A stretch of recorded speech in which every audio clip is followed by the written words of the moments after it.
negar que la cantidad de votos de aquel momento, un voto protesta brutal contra la dictadura, ya era insostenible. O sea, la avalancha de votos fue enorme.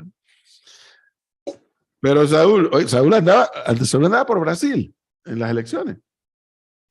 No, yo no estuve en Brasil. Algo que me parecieron entonces eran fotos. No estaba en Brasil en ese momento. Eran fotos viejas, entonces me pareció una foto de Saúl con Lula en las redes. Quizás sí, una foto vieja, sí. Saúl, una pregunta antes de entrar en temas locales. Evidentemente hay una corriente electoral, porque es electoral, voto a voto, donde los sectores de izquierda han ido ganando terreno en buena parte de Sudamérica y buena parte de centro y norte, porque México es parte del norte. ¿Qué análisis Saúl Méndez nos podría compartir de eso? O sea, ¿a qué cree Saúl Méndez, que ha sido candidato a la presidencia de la República en Panamá, además, que es dirigente, conoce el país, conoce la región? En su opinión, ¿a qué obedece este movimiento del péndulo hacia la izquierda? Bueno, primero, reiterar mi saludo a todos, ¿no? Lo que está ocurriendo en América Latina, digamos, es la segunda ola en la que gobiernos progresistas de distintas marcas, signos, etcétera, han llegado al poder del gobierno en función de lo que generó la misma primera ola, ¿no? Un modelo de exclusión, de hambre, de miseria, un modelo económico impuesto desde las instituciones financieras que concitaron todo un grave problema de la humanidad, reconocido por el propio Banco Mundial, el Fondo Monetario, cualquiera que lee esos documentos después de la aplicación de 20 años de las políticas económicas, lo que trajo como consecuencia fue una exclusión inmensa en el mundo, particularmente en nuestra región, y naturalmente, además de enfrentar este problema, los movimientos sociales en la calle se conjugaron con el elemento político electoral. Y la remonta obedece justamente a ver cómo se avanzó parcialmente en algunos aspectos de orden social y cómo esos avances fueron retrocediendo con los nuevos gobiernos estos que volvieron a asumir desde el péndulo de la derecha, caso Macri en Argentina, etcétera, y Bolsonaro en Brasil y demás, y bueno, ahí es donde está la disputa en estos momentos en función en términos electorales. Esta es una situación más pragmática a mi juicio que de carácter ideológico. Hay otro elemento que yo quisiera resaltar y creo que es una grave equivocación del análisis cuando se trata de encerrar todo este progresismo latinoamericano en izquierda, ¿no? El triunfo de Lula en estos momentos en el Brasil es un triunfo de un frente amplio. Creo que los discursos de Lula y el análisis dejan ver claramente que no se trata de un gobierno de los partidos de los trabajadores, sino un gobierno amplio para enfrentar a lo que ellos han denominado, y con lo cual yo coincido plenamente, al neofascismo encabezado por Bolsonaro. Y naturalmente en ese gobierno Frente Amplio no solo está el Partido de los Trabajadores, sino que hay amplios sectores, el propio vicepresidente viene de los sectores empresariales y demás.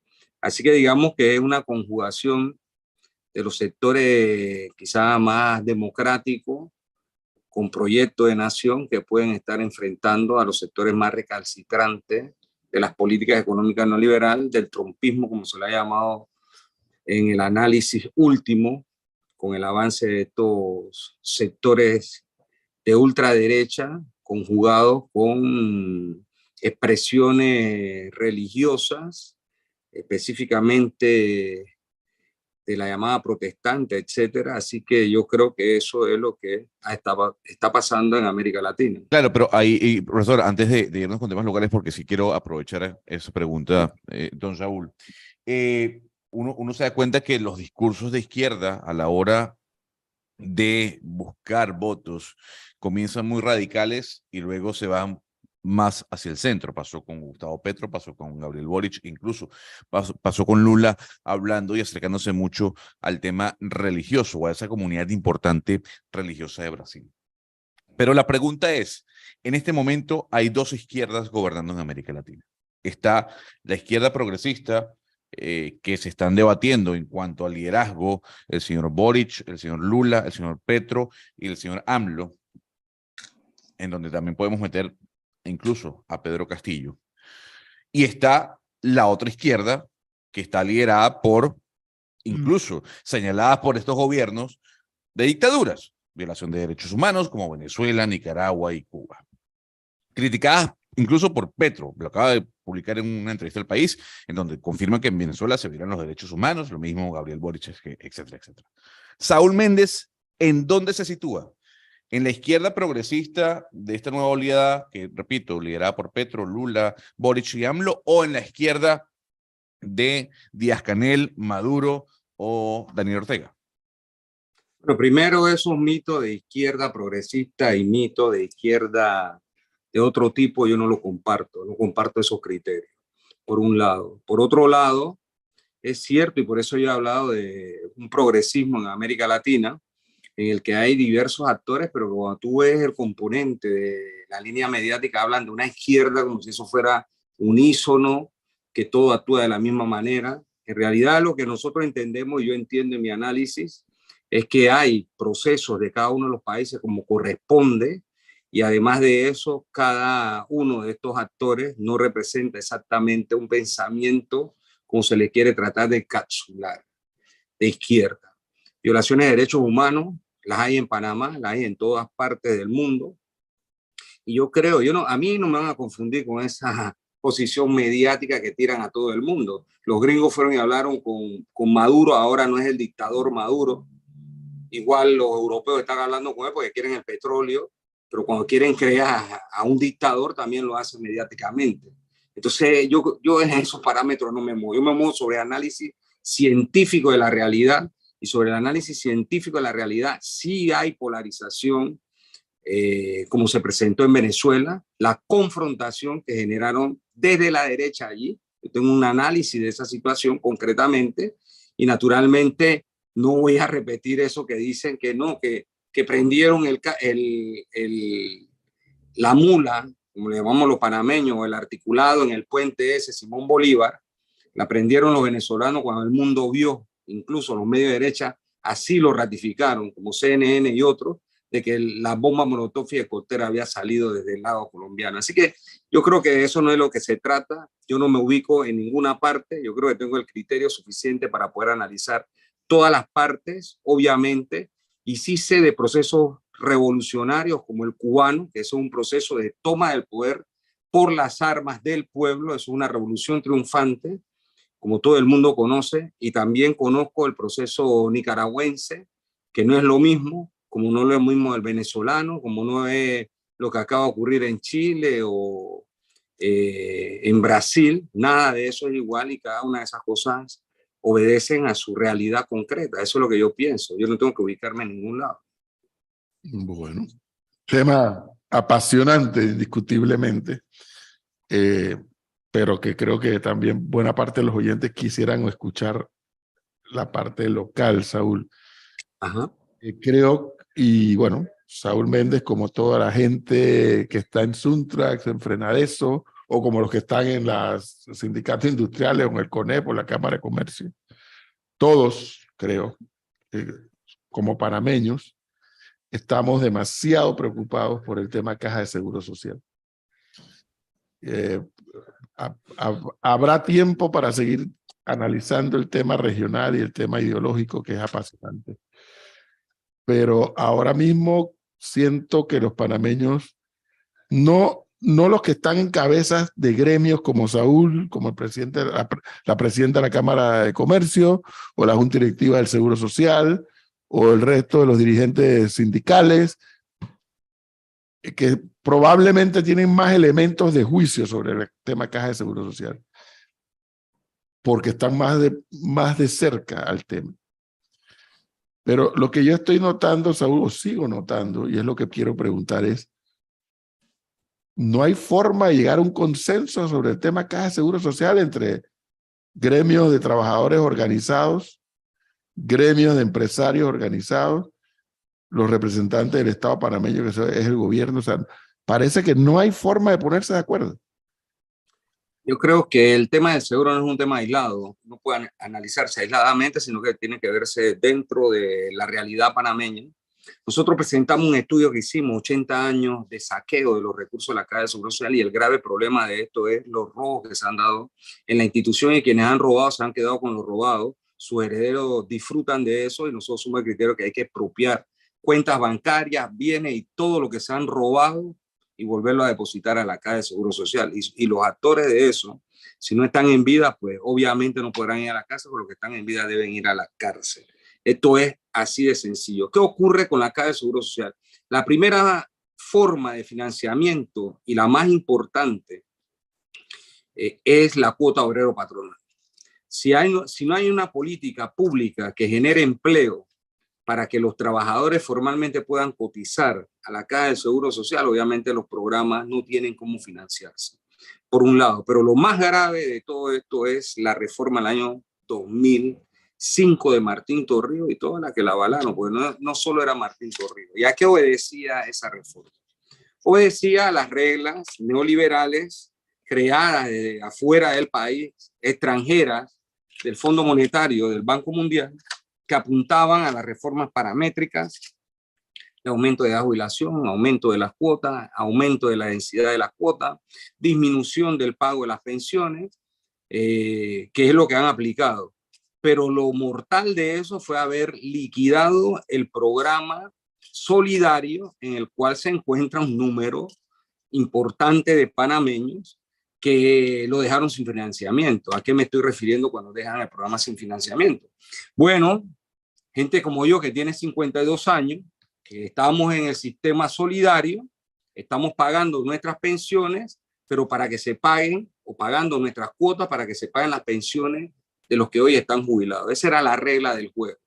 Cuando usted le dice a los jóvenes a partir del 2008, tú no vas a estar más en este programa, sino que tú vas a estar en un pilar que es un pilar individual, así que tus cuotas solo son para ti, según la tesis que ellos manejan, y los que estamos ahora, que estamos aspirando a jubilarnos, y los que están jubilados, porque el sistema operaba entre generaciones, y yo creo que para que la población que escucha pueda entender esto más llanamente, le voy a poner un ejemplo en el que la población se organiza. Hay gente que le llaman, creo que se llama así, susú, y ellos empiezan a hacer una coleta. Son 20 personas, se ponen $20 cada uno, y a fin de mes, esos $20 recolectados de esas 10 personas o 20, se la entregan a una de ellas, y así se van rotando cada mes.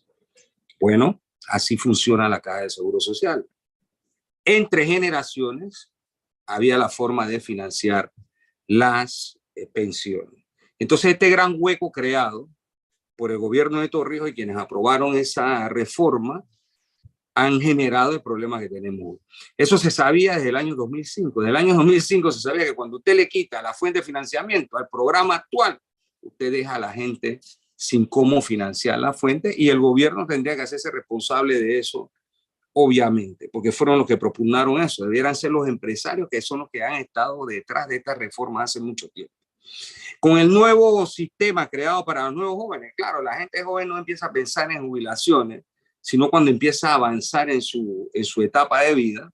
Para ellos, las pensiones están calculadas hoy, no mañana, hoy, están calculadas en menos del 40% de lo que existía, que era el 60% con el que se retiran las personas hoy día. Es decir, que esa cuenta individual es un verdadero atraco a la realidad del pueblo panameño. Ahora, reitero, en una economía donde más del 45% de la población económicamente activa, apta para trabajar, significa eso, está en la informalidad, eso nos cotiza. Pero adicionalmente a eso, tenemos el problema de que quienes cotizan tienen que ver cómo se roban la plata de forma descarada del seguro en distintas administraciones, porque esto no es nuevo en realidad. El seguro tiene 80 años de estar siendo saqueado, Voy a poner otro ejemplo, que creo que eso la gente debe saberlo. El Hotel Panamá se construyó con plata del Seguro Social. Primero se construyó el Hotel Panamá que la especializada, que era para atender a la gente, pero además esos dineros no se recuperaron. Sí, estamos hablando de que esta situación es una situación de robo descarado permanentemente. Y podemos traer el último escándalo que salen de la Caja de Seguro Social hoy, y es exactamente la misma situación. Entonces, la combinación de una política errónea de no generación de empleos formales y además la mala administración, el robo de los recursos, tienen la situación como está. Raúl, el problema que veo, reconozco el repaso histórico rapidísimo que nos acabas de hacer, y lo entiendo, y no solamente lo entiendo, sino que efectivamente buena parte del problema es ese. O sea, y negar eso es una tontería. Que han robado plata del Seguro Social desde hace no sé cuántos años. 80 años. 80 años tienen robando. Es lo que tiene la institución, 80 años. Es un hecho cierto. Está bien. Pero la pregunta es, ¿nos vamos a quedar revisando la historia de lo que pasó? Cuando nos están diciendo que a la vuelta de la esquina no va a haber plata para pagar pensiones. No, yo no creo que nosotros, hace mucho tiempo, el movimiento popular y social no se quedó con los brazos cruzados. Desde el año 2005, lo primero que hizo fue presentar una propuesta de ley que revisaba los 4 programas. Pero quienes gobiernan y quienes los gobiernan a ellos, que es el poder económico, no les interesa esa propuesta, Edwin Cabrera. Y ese es el gran problema, la visión de país. La visión de país de la clase dominante del poder económico y sus lacayos que ocupan el solio presidencial o los 62, 72 puestos de la asamblea, más los que nombran de magistrados en la corte o en el tribunal electoral, a ellos no les interesa esto. A ellos quieren que la fiesta siga, y como la fiesta es seguir excluyendo a la gente y que los recursos queden finalmente en esos poderosos poderes económicos para administrarlo, ellos no quieren oír de propuestas, pero propuestas hay. Ya reitero, desde el año 2005, por lo menos el Movimiento Popular Saúl, presentó eso, y seguimos sosteniendo nuevas propuestas que ayuden a financiar el sistema. Ahí quiero llegar. Así que esa es la realidad. Saúl, que la quieran escuchar, ya ese no, pero un momento, nada más que es la pregunta que quiero hacer ahora. Ajá. Efectivamente, entre otros, con seguridad yo, por lo menos, me considero un testigo de que lo que Saúl Méndez denomina el Movimiento Popular ha hecho propuestas. O sea, yo aquí más de una vez, con Saúl y con el que no es Saúl, hemos hablado del tema. Pero por otro lado, hay una realidad que no puedes negar. En el lado opuesto de la acera está el sector empresarial, que también articula una propuesta. Y vuelvo a la pregunta. Tienen una propuesta para sus intereses, eso es obvio. Pero Saúl, no necesitan el seguro social, Edwin. La propuesta del Movimiento Popular también ve por los intereses del Movimiento Popular. La propuesta del sector de quienes viven de su pensión y su familia. Pero, y de quienes aspiramos a tener pensiones, Edwin. Los otros son ricos, han robado al país y tienen fortuna. Ellos no necesitan pensiones. Ellos no necesitan eso. Los obreros sí necesitamos pensiones. Exactamente. Entonces la pregunta es, cuando estamos a 14 de noviembre de 2022, le reitero la pregunta, no hay forma de que el sector, lo que se denomina el sector popular, que dice Saúl Méndez, no hay forma de una aproximación con el sector empresarial para buscar un acuerdo en común. No hay manera. Yo la verdad es que no creo que haya voluntad por parte de ellos de discutir otra cosa que no sea la imposición que ellos están acostumbrados a hacer. El movimiento popular, como ocurrió en julio, tendrá que ser capaz de poder enfrentarlos a ellos y a su gobierno para buscarle una solución al seguro social. Y como ocurrió en julio, a lo largo de julio a septiembre, que fue la mesa del diálogo, el pueblo tendrá la posibilidad de escuchar las propuestas nuevamente, porque vamos a decir que cualquier diálogo sea transmitido de manera tal que busquemos una salida real a este problema y no seguir desgraciándose en la vida de la mayoría del pueblo panameño, que esa es la propuesta de los empresarios, no hay otra, es seguir desgraciando al que menos tiene, y eso no puede seguir siendo en Panamá. Asumamos por un segundo que esa afirmación fuera correcta, que los empresarios quieren destruir, quieren chuparle toda la sangre, asumamos por un segundo eso, cierto. Y asumamos por un segundo que el movimiento popular, yo voy a usar la misma expresión que usa Saúl, Dice, no, es que hay que asegurar el retiro de la gente. Bien, ok. Pero lo que sí es cierto es que ambos, trabajadores y empresarios, y luego el gobierno, son los tres actores en esta historia. Y si no hay acuerdo entre los tres actores, lo único que vamos a ver los panameños, el movimiento popular y el no popular también, es que eso se está desgastando, y ayer un día nos vamos a despertar y dice, no hay plata para pagar a los pensionados. Y yo estoy seguro que Saúl Méndez va a coincidir conmigo que no nos podemos imaginar lo que va a pasar, ¿no? Bueno, yo sí me lo quiero imaginar, porque va a pasar peor que lo que pasó con el aumento del combustible de forma aberrante como la impusieron. Y además de eso, como han impuesto los precios de los alimentos, de los medicamentos y de todo lo que le da la gana. Yo sí me lo voy a imaginar, porque los pueblos tienen un tope, Edwin. Tú sabes que los pueblos tienen un tope. Desde el punto de vista social, los pueblos tienen un tope de aguante. Pero eso es apostar. Y ellos no quieren escucharlo por el razonamiento de que es necesario buscar salida a estos problemas sin tener que seguir desgraciando la vida de la gente. Entonces la gente tendrá que conquistarlo. Esa es la historia de la humanidad, no hay otra. Hoy se habla del voto universal después de una ardua batalla por parte de la humanidad por llegar a él. La mayoría de los derechos que hoy gozamos, los ciudadanos que hoy podemos hablar de derechos humanos, fueron conquistados. No en una mesa de tecnócratas firmando, fueron conquistados en la lucha. Entonces, ¿qué ha ocurrido? Ocurre que los poderes reales, de facto, el poder económico y sus lacayos, quienes, reitero, se sientan en el solio presidencial, en la Asamblea de Diputados o en la Corte Suprema, ellos no están respondiendo a los intereses aquí de la mayoría. Ellos están respondiendo a los intereses económicos. Y desde el poder formal del Estado se imponen estas medidas que no son soluciones. Y yo te digo a ti, Edwin Cabrera, mira, lo primero que debe ocurrir es volver al sistema solidario para empezar a discutir este problema de las pensiones de los que están pensionados hoy y de los futuros pensionados. Y luego después te empiezo a proponer la forma en que podemos invertir la reserva de la caja para que hagan negocio, como por ejemplo los préstamos hipotecarios, préstamos personales. Eso no se puede. Es que estás atentando contra el mercado. Los intereses de la empresa privada están por encima. Y si todo el mundo logra entender este problema, eso quedó claramente demostrado en medio de esta pandemia. Todos los intereses habidos y por haber fueron tocados aquí, menos los del poder económico. Entonces, cuando estamos hablando de que si vamos a ver morir la caja del Seguro Social, no, yo no creo en eso, porque yo sí creo en el pueblo, en su capacidad de sacarle a este problema que tenemos, no solo al de la caja, el problema institucional que tiene Panamá, sacarlo del hueco en el que cada vez vamos más metidos. Entonces yo sí creo en que el pueblo es actor fundamental de la transformación y del cambio. Eso obviamente, como ocurrió en julio lo que ocurrió es que la desgracia que sigue ahogando a la gente lo llevó a las calles. Y en la medida en que no cambie esa dirección, esta confrontación se va a ir dando cada vez mayor. Eso es una apuesta. Es una realidad.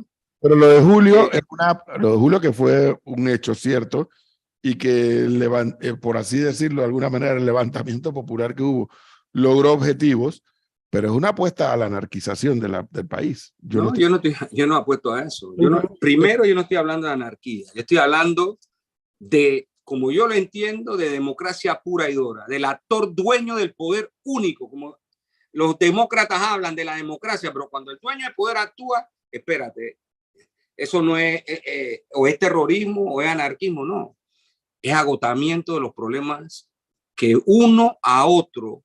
Fíjate, tú hacías un análisis hace un rato, yo lo estaba escuchando, de cómo tú ves la situación ahora que te enteraste de a quién van a nombrar. Pero eso no es nuevo. El problema de los fraudes electorales tampoco es nuevo, Eddie, tú lo sabes.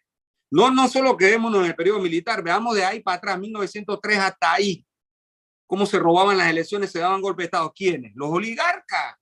Si eso era lo que ostentaban el poder. La historia no puede olvidarse, ni tampoco puede borrarse.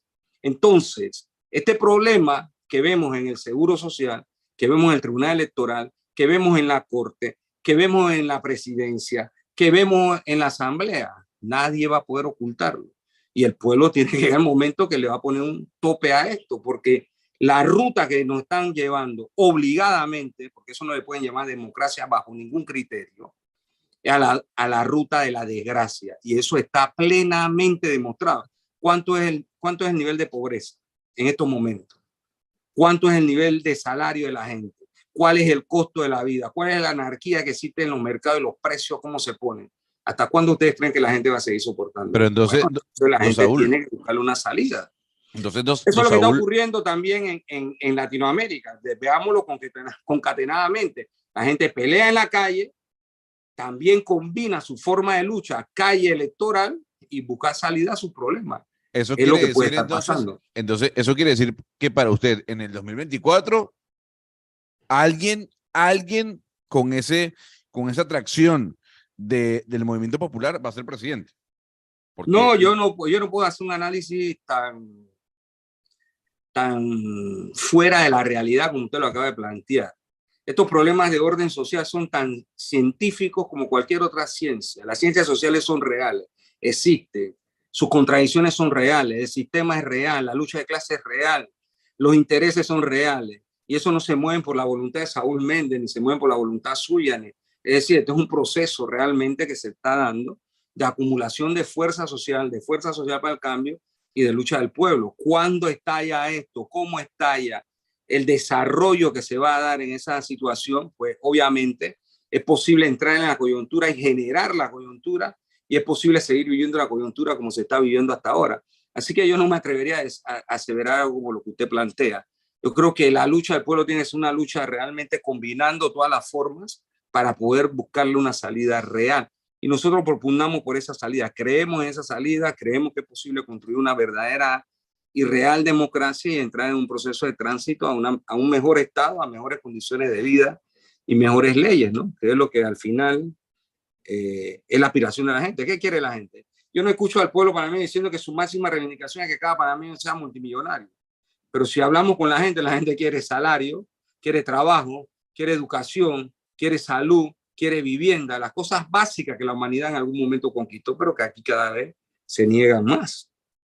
Lo que sí tengo claro, y esto no lo digo solamente por el argumento de Saúl Méndez, lo digo en general, el tema de la Caja de Seguro Social no se va a resolver ni por un lado el sector privado pretendiendo imponer un criterio, ni por otro lado el denominado movimiento popular imponiendo un criterio.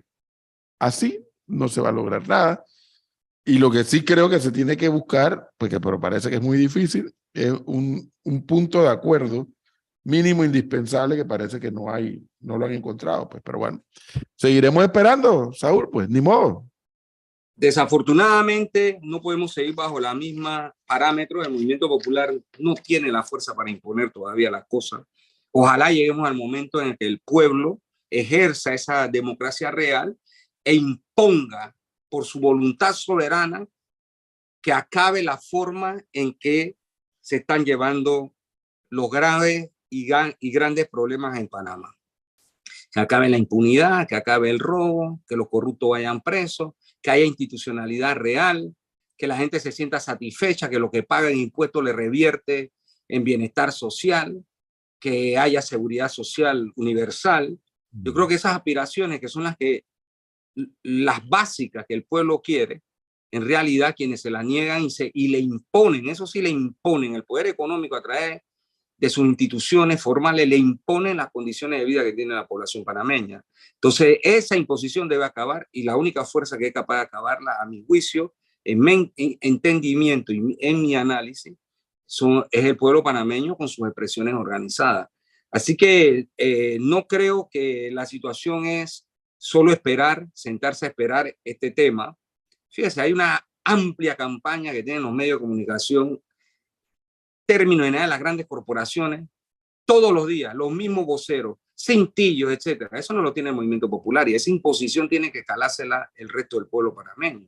¿Por qué no hablamos de democratizar los medios? Que la gente tenga oportunidad, así como estamos hablando aquí, de debatir, Edwin, que hayan los argumentos y hayan las propuestas distintas, que la gente juzgue, pero no. esa dictadura que existe en Panamá de imponer el pensamiento único a través de los métodos que todos conocemos. No es esta tribuna que estamos aquí que podemos debatir ideas, aunque no sean iguales, conceptos, etcétera. La mayoría de los medios cierran eso y tú eres un fiel testigo de ese problema. Bueno, es lo que podría aportar hasta ahora. Gracias por la oportunidad. Felizmente estoy en la minoría. Desafortunadamente, diría yo. Saúl, muchas gracias por darnos este tiempo. Gracias por la oportunidad. Saludos a todos, se cuidan. 8, 9.